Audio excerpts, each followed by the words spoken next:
अस्सलाम वालेकुम। हम टॉक में फारीना सिद्दीकी और दोबारा से मैं वही बात करने जा रही हूँ जो मैं अक्सर पेरेंट्स से डिस्कस करती हूँ, लेकिन अब इस चीज़ को इम्प्लीमेंट करने का बहुत ज़रूरी टाइम आ पहुँचा है। जी हाँ, अर्ली शादियाँ,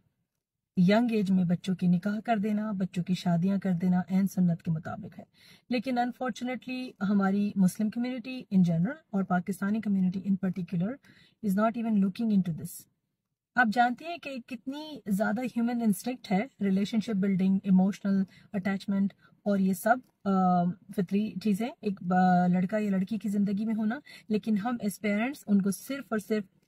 करियर, रोजगार, पढ़ाई उसकी राह पे लगा के उनको मजबूर करते हैं कि वो अच्छे बच्चे बन के उन ह्यूमन इंस्टिंक्ट को बिल्कुल सप्रेस करके रखें। और जब वो सप्रेशन किसी और तरीके से बाहर आती है, या तो बच्चे बेराह हो जाते हैं, गलत राहों पे चल पड़ते हैं, या फिर वो इतने ज़्यादा स्ट्रेस में आ जाते हैं कि उनकी स्ट्रेस दूसरी तरीके से निकलती है, ड्रग्स में चले जाते हैं, किसी और तरीके से किसी और से अनवांटेड अटैचमेंट कर लेते हैं, ठीक है, और या फिर इतने डिप्रेशन का शिकार हो जाते हैं, एंग्जाइटी डेवलप हो जाती है कि हम उसको कोई नाम भी नहीं दे सकते, दूसरे डिसऑर्डर्स हो जाते हैं। लेकिन हम उसको समझ नहीं पाते क्योंकि यूजुअली हमारी कम्युनिटी में किसी भी स्ट्रेस के या डिप्रेशन के जो अंडरलाइंग कॉजेज होते हैं ना, जो रूट कॉजेज होते हैं ना, हम उनको समझ ही नहीं पाते क्योंकि फर्स्ट ऑफ ऑल हम ट्रेन नहीं है, सेकेंड ऑफ ऑल हमारे बच्चों से हमारी कम्युनिकेशन इतनी स्ट्रांग नहीं है, थर्ड ऑफ ऑल हमारा बच्चा इतना एक्सप्रेसिव नहीं होता क्योंकि उसको ज्यादातर ये मिलता है कि अपनी बात नहीं करो, पढ़ाई करो, होमवर्क करो, इधर न जाओ उधर ना जाओ, दीन पे रहो। दीन पे रहने का मतलब है 5 वक्त नमाज पढ़ो,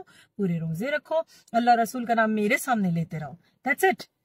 तो क्या कभी हमने सोचा है कि हम ये ह्यूमन इंस्टिंक्ट जो है सप्रेस करके अपने बच्चों को कितनी बड़ी स्ट्रेस और डिप्रेशन में डाल रहे हैं? क्या ऐसा नहीं हो सकता कि लड़का और लड़की दोनों के वालिदैन अपने बच्चों की निकाह जल्दी कर दें और जो रसूल पाक सल्लल्लाहु अलैहि वसल्लम का तरीका कार है उसको अपनाते हुए दोनों साइड की फैमिलीज इस नए कपल को सपोर्ट करें,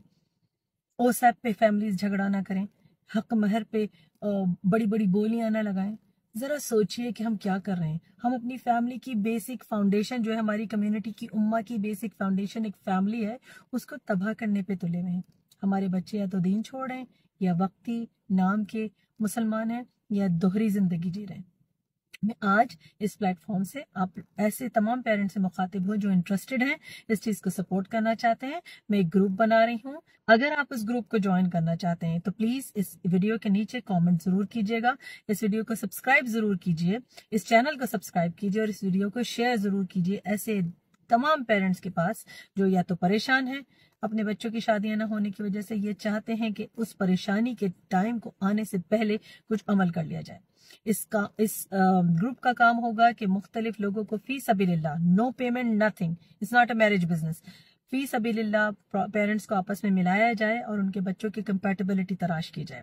और हाँ, बहुत जरूरी है कि आप इस कार्य खैर में हिस्सा लें, चाहे इस वक्त आपके बच्चे छोटे हैं या बड़े हैं। और अगर आपने इस कार्य खैर में हिस्सा लिया और आपकी एक जरा सी कोशिश या सिर्फ एक शेयर की वजह से भी किसी के भी निकाह में आसानी अल्लाह ताला ने डाल दी, तो आपके आखिरत के तो बहुत इंपॉर्टेंट पॉइंट्स बन जाएंगे ना। ठीक है, मैं भी एक पेरेंट हूँ जिनके बच्चे शादियों की उम्र को पहुंच चुके हैं और मैं अर्ली मैरिजेस को सपोर्ट करती हूँ। अगर आप अर्ली मैरिजेस को, अर्ली निकाह को सपोर्ट करते हैं तो जरूर मेरा साथ दीजिए। पढ़ते रहें बच्चे, निकाह हो जाए, जब अपनी तालीम मुकम्मल कर लें, दोनों फैमिलीज उनको मिलकर सपोर्ट करें और उनको एक साथ जिंदगी गुजारने के लिए